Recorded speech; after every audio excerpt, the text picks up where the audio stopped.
Buenas noches, mi nombre es Darlene Nayul Barrios y en esta presentación voy a presentar mi análisis de cómo las distintas corrientes filosóficas han influido en el estudio del comportamiento humano y han forjado a su vez la psicología como ciencia, mostrando también cómo estas bases filosóficas siguen estando presentes en la psicología actual desde una perspectiva ética.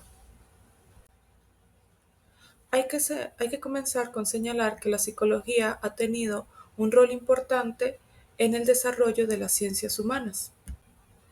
De esta manera, Esteban 2016 nos señala que el pensamiento científico nunca ha estado completamente separado del pensamiento filosófico, siendo que las grandes revoluciones científicas se han dado gracias a los cambios que se han generado a nivel de las concepciones filosóficas. Particularmente, la psicología emergió gracias a el estrechamiento entre dos grandes corrientes o grandes ciencias, como la filosofía y la fisiología, lo que le dio una base teórica clara y una base científica profunda. Ahora bien, ¿qué quiere decir esto? Que la filosofía es necesaria dentro del concepto o dentro de los estatutos de la psicología, junto con la fisiología, porque yo necesito entender cómo se maneja el sistema nervioso, sobre todo el sistema nervioso central, el sistema nervioso periférico, pero también necesito comprender cómo esto puede estar relacionado con los estudios de los problemas fundamentales sobre la existencia, el conocimiento, la verdad, la moral, la belleza, la mente y el lenguaje. Entonces, para yo poder engranar todo el conocimiento científico, necesito tener mis bases filosóficas. Uno de los aportes más antiguos viene de la filosofía griega, donde Platón sostenía que el alma era la esencia del ser humano. Esta postura idealista dio como resultado la dicotomía alma-cuerpo, un problema que fue heredado por la psicología moderna y que hoy por hoy se conoce como la relación mente-cerebro. Antes de continuar voy a hacer un paréntesis y voy a hablar de lo interesante que es que desde Platón hablaban de la relación mente-cuerpo, cómo sus emociones o nuestras emociones están conectadas con nuestro cuerpo, es decir, lo que hoy por hoy se conoce como biomedicina o medicina integrativa, que uno de los máximos exponentes acaso es Regenera, que está en España. Ellos hablan de cómo se interacciona o cómo lo que usted piensa tiene relación con lo que se ve a nivel físico en el paciente como tal. Y eso es muy importante porque nos hace ver que desde filósofos antiguos se nota que buscaban esta relación de cómo hacer o cómo ver o cómo entender cómo esta persona, sintiendo ciertas emociones, le puede afectar el día a día a través de una enfermedad, a través de una dolencia en, esa, en ese individuo como tal. Entonces, es aquí donde hago énfasis de lo importante que es entender como tal la medicina integrativa, donde el psicólogo es parte importante en el ¿cómo llamarlo? La recuperación del paciente. Porque si podemos entender que las enfermedades o las dolencias vienen también suministradas porque hay un trauma que hay que sanar, yo creo que podríamos entender más allá de la dicotomía que hay en estos casos tan fuertes, donde la persona presenta dolores de cadera, dolores de rodilla, etcétera, pero ellos tienen un componente emocional que hay que trabajarlo, al igual que la parte física, también hay que trabajar estas partes. Con lo dicho anteriormente, entonces podemos decir que además Platón concebía el alma como fuente de vida y racionalidad, lo que nos hace reflexionar sobre lo interno, perdón, sobre el rol de lo interno, lo subjetivo y lo trascendente en el comportamiento humano. Por otro lado, Aristóteles, en su obra acerca del alma, abordó estudios que hoy forman parte del haber psicológico, como la percepción, la motivación, el pensamiento y la memoria. Pero a diferencia de Platón, consideraba que el cuerpo no podía existir sin el alma y la describía como la forma de cuerpo vivo, y afirmaba que que el alma dotaba al cuerpo humano de distintas facultades: la vegetativa, la sensitiva, la discursiva y la motriz. Por ende, aunque su pensamiento dualista también se acerca al idealismo, ya que resalta la importancia del alma como principio organizador. Además, su método lógico sentó las bases del deductivismo científico. También es importante el método socrático, basado en el diálogo y la inducción, pues Sócrates no escribía tratados, sino que guiaba a sus interlocutores por preguntas hasta que ellos mismos llegaran a las respuestas. Este método, conocido como mayéutica, es un antecedente del método inductivo que hoy por hoy utilizamos en la psicología para formular hipótesis y construir el conocimiento. Ahora bien, antes de continuar, el método inductivo es súper importante para un psicólogo. Por ejemplo, en el caso de los niños autistas, en mi caso yo soy autista, o en el caso de los niños celíacos, que no podemos consumir gluten, si llega un paciente con esta naturaleza a un psicólogo y él nota que estos niños con ciertos alimentos se ponen más hiperactivos, les falta la concentración, no duermen, están inflamados, etcétera, él puede a través de la observación crear una hipótesis de decir, ya va, estos niños, si comen ciertos alimentos a nivel sensorial, a nivel, eh,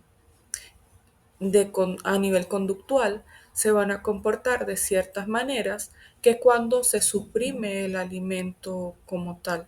Entonces, el método inductivo es necesario para la observación de estos casos particulares y llegar a una hipótesis como tal. Ahora bien, llevando a los entornos escolares, este niño que es intolerante al gluten, ¿cómo hacer cuando el niño, verdad, dentro de este espacio escolar es expuesto a alimentos no aptos para él? Porque el niño no solamente va a presentar malestares físicos y alteraciones conductuales, sino que por experiencia propia uno lo que siente es tristeza, aislamiento y angustia. El aislamiento de decir, ¿por qué ellos sí y yo no puedo comer? ¿Por qué yo entender que si yo como esto voy a estar 3 meses en cama? Y es desde allí, desde esos casos concretos, que se induce una reflexión ética general. El bienestar físico y emocional de estos niños es vulnerado cuando sus necesidades no son atendidas. Esta conclusión no parte de una norma previa, sino de la experiencia concreta, observada y razonada, que es lo que va a caracterizar en sí el método inductivo. Desde la ética fundamental, esta experiencia concreta plantea una pregunta universal. ¿Qué deber tenemos hacia quienes dependen de nosotros para salvaguardar su integridad y dignidad? Y es aquí donde emerge un principio. Todo niño, y yo consideraría que todo ser humano, merece respeto, cuidado y protección, independientemente de su condición biológica o alimentaria. Y es allí donde esta pregunta puede ser iluminada por tres grandes pensadores de la filosofía griega, como Sócrates, porque Sócrates no hubiese ofrecido una respuesta normativa inmediata, sino que fiel a su método mayéutico, habría interrogado a la comunidad educativa. ¿Qué entiendes por cuidado? ¿Qué es el bien? ¿Actúas conforme a lo que dices valorar? Porque si bien yo lo mencionaba, para Sócrates, el mal moral muchas veces proviene de la ignorancia, de modo que el hecho de no atender las necesidades de estos niños podría ser leído como una falla en el conocimiento del bien, más que una simple maldad. En este caso, el diagnóstico ético exige revisar científicamente nuestras creencias y costumbres, porque sí, lastimosamente en nuestro mundo, sobre todo en el mundo del autismo y en el mundo de las personas que somos intolerantes al gluten, hay demasiada ignorancia en el tema de la contaminación cruzada, demasiada ignorancia de todos los daños a nivel biológico que te puede causar que te coloquen un pedazo de pizza al lado de tu comida. Entonces, ese tipo de ignorancia es lo que dice Sócrates, que es por que es más bien el mal moral. Por otro lado, Platón, que es heredero de Sócrates, habría dicho que todo lo justo y bueno participa de una idea superior del bien.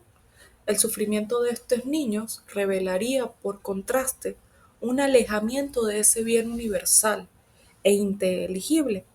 Para Platón, educar éticamente implica guiar el alma hacia lo verdadero, y en este caso, la comunidad que no reconoce la vulnerabilidad de estos niños vive en una sombra, en una ignorancia ética que debe ser iluminada. El cuidado entonces no es solo es un deber práctico, sino un acercamiento a la justicia como orden del alma y de la polis.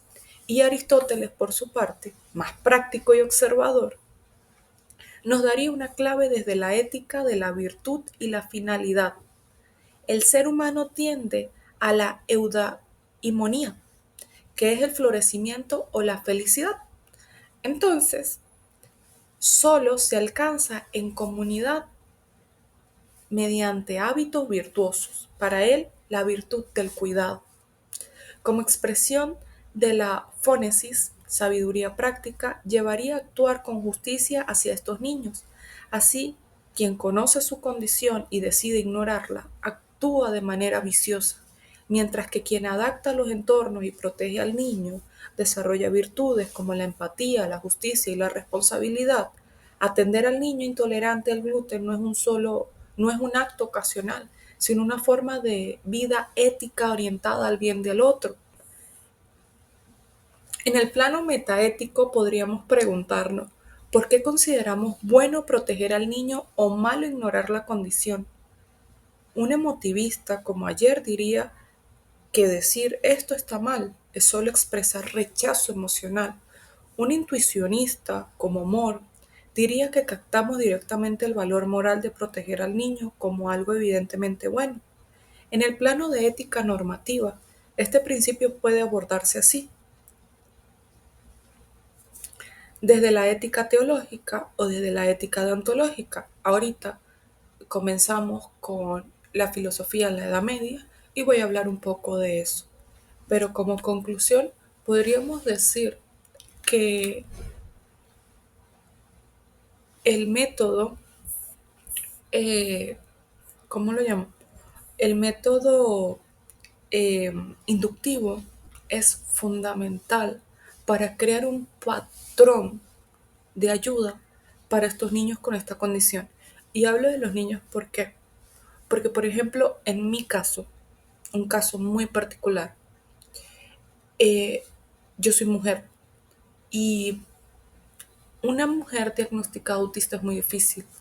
O es más difícil ser diagnosticada mujer que siendo hombre, porque nosotras tenemos ciertos patrones o nos acostumbran a ciertos patrones sociales y nosotros nos adaptamos a la sociedad diferente al hombre.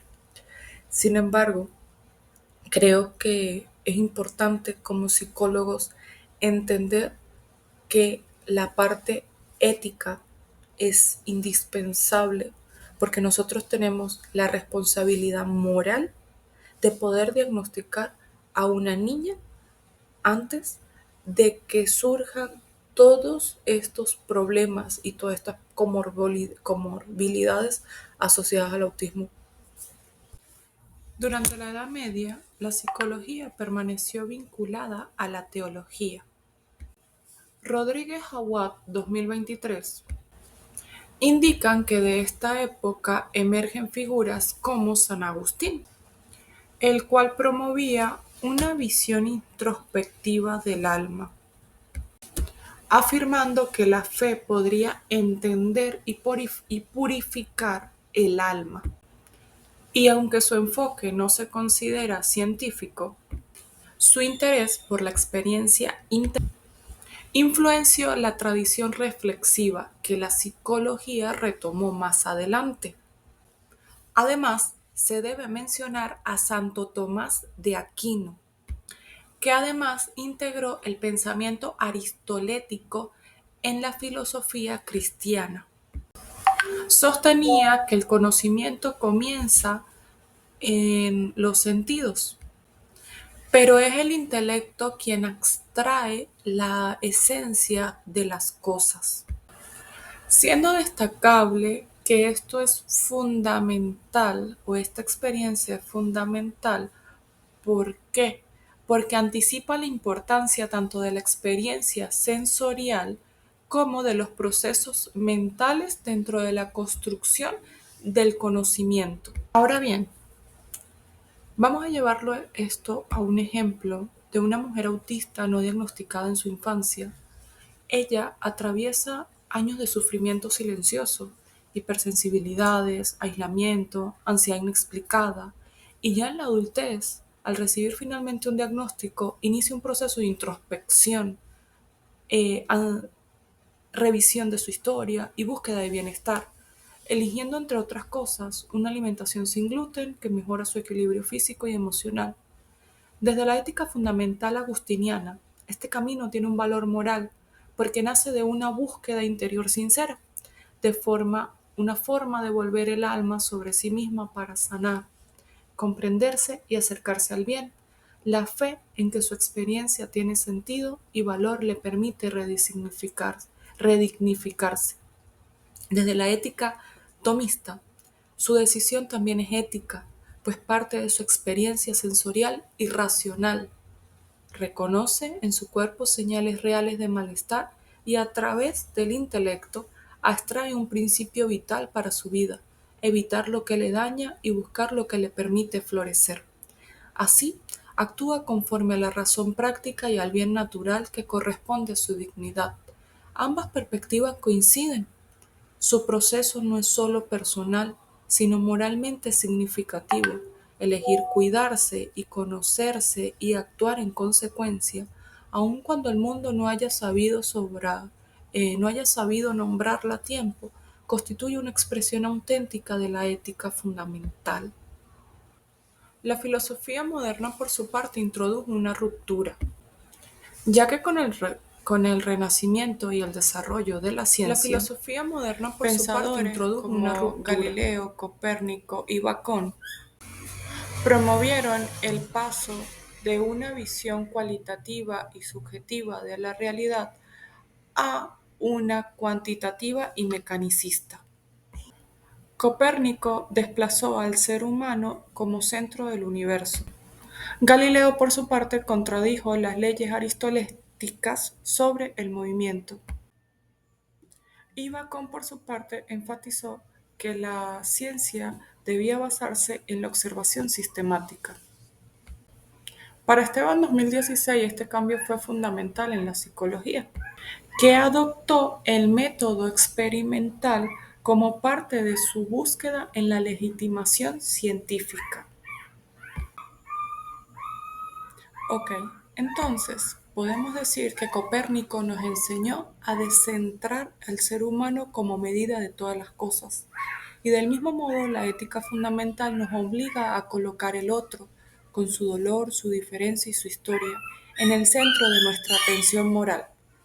Perdón, mi perrita tuvo perritos. Eh, Mientras que Galileo, al romper con verdades impuestas mediante la observación rigurosa, inspira al psicólogo a escuchar sin prejuicios incluso aquello que incomoda o no encaja en los modelos tradicionales. Y Bacon, con su método inductivo, nos recuerda que la experiencia concreta del paciente debe ser el punto de partida para construir principios éticos universales. Y desde la psicología, honrar esta herencia implica reconocer que cada caso humano es irreductible y que el cuidado ético exige observar, comprender y actuar con responsabilidad ante el sufrimiento más allá de lo normativo o lo estadístico. Descartes, por su parte, fue una figura clave dentro del racionalismo. Propuso que la mente y el cuerpo eran sustancias distintas que se relacionaban con la glándula pineal. Su famosa frase, pienso, luego existo, estableció la razón como fundamento del conocimiento, lo cual influyó profundamente en la psicología moderna, específicamente en el estructuralismo, que intentó estudiar los procesos mentales desde un enfoque racional y objetivo. Más, por su parte, David Hume, desde el empirismo, llevó la idea de percepción al extremo. Aparece afirmando, que todo conocimiento proviene de los sentidos, influyendo directamente en el conductismo, que sostiene que solo podemos estudiar la conducta observable y medible.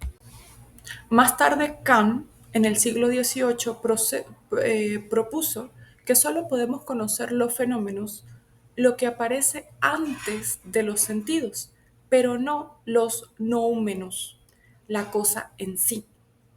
Esta teoría nociológica ha sido aplicada en el psicoanálisis, que sostiene que solo accedemos a las manifestaciones del inconsciente como sueño o actos fallidos, pero no al inconsciente en sí mismo. Pero también entender la idea de Kant sobre la moral como deber racional, podemos aplicar principios éticos sólidos al momento de intervenir pacientes.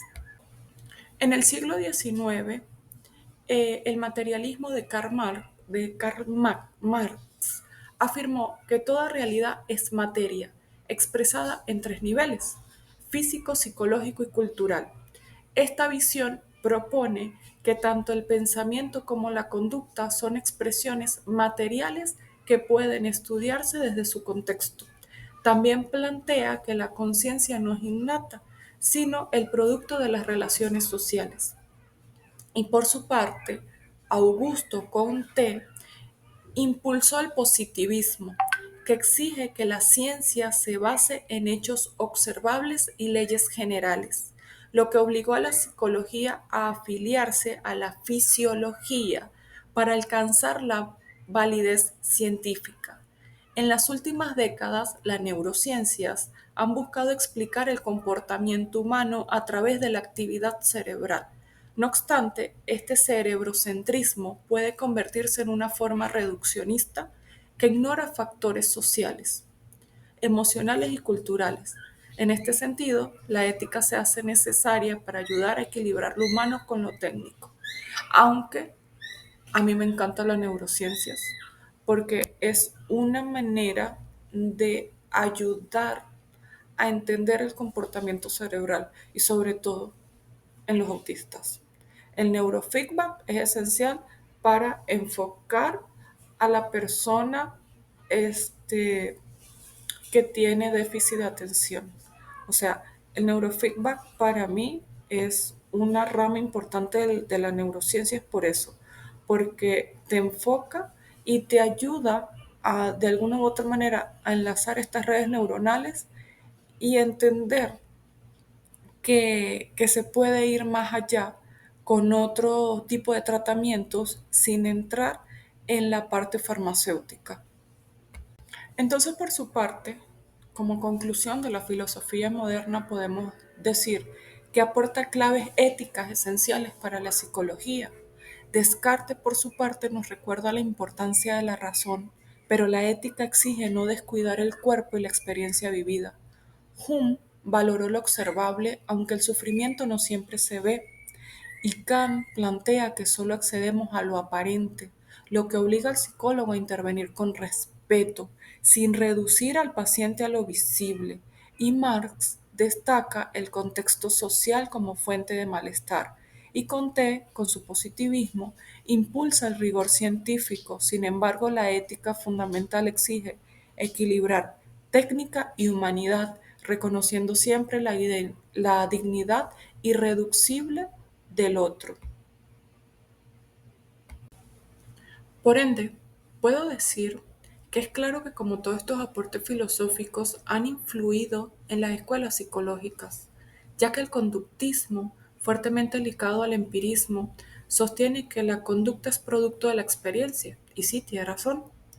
Parlot, por ejemplo, mediante el condicionamiento clásico demostró cómo un estímulo neutro puede generar una respuesta condicionada si se asocia a un estímulo evocador. Y Skinner, desde el condicionamiento operante, sostuvo que la conducta depende de sus consecuencias y que el refuerzo aumenta su probabilidad de repetición. El conductivismo, por su parte, se basa en el racionalismo y afirma que el conocimiento no está vinculado a la realidad externa, sino como el sujeto interpreta los estímulos. Y esta postura puede llevar a un idealismo subjetivo o a un relativismo, al sostener que cada persona constituye su propia realidad. El psicoanálisis, como ya se señaló, tiene una base kantiana. Solo accedemos a los fenómenos del inconsciente y no a su esencia. Freud sostiene que los procesos inconscientes influyen directamente en la conducta. Y finalmente, la terapia cognitivo-conductual, especialmente la TREC, afirma que las creencias irracionales pueden generar malestar psicológico, aunque considera que la persona como un ser con componentes materiales y racionales prioriza la cognición como determinante del comportamiento y su trasfondo neciológico es kantiano, ya que las creencias son esquemas a priori que organizan la percepción. Entonces, podemos mencionar que las escuelas psicológicas influenciadas por corrientes filosóficas implican compromisos éticos fundamentales. El conductismo, desde el empirismo, exige no reducir al sujeto a su conducto observable. El cognitivismo, basado en el racionalismo, plantea el deber de respetar la interpretación subjetiva de cada persona, y el psicoanálisis a raíz kantiana llama a intervenir con cuidado frente a lo inconsciente, y la terapia cognitivo-conductual al modificar creencias demanda responsabilidad ética. En todos los casos, la ética fundamental recuerda que el centro no es la técnica, sino la dignidad del ser humano.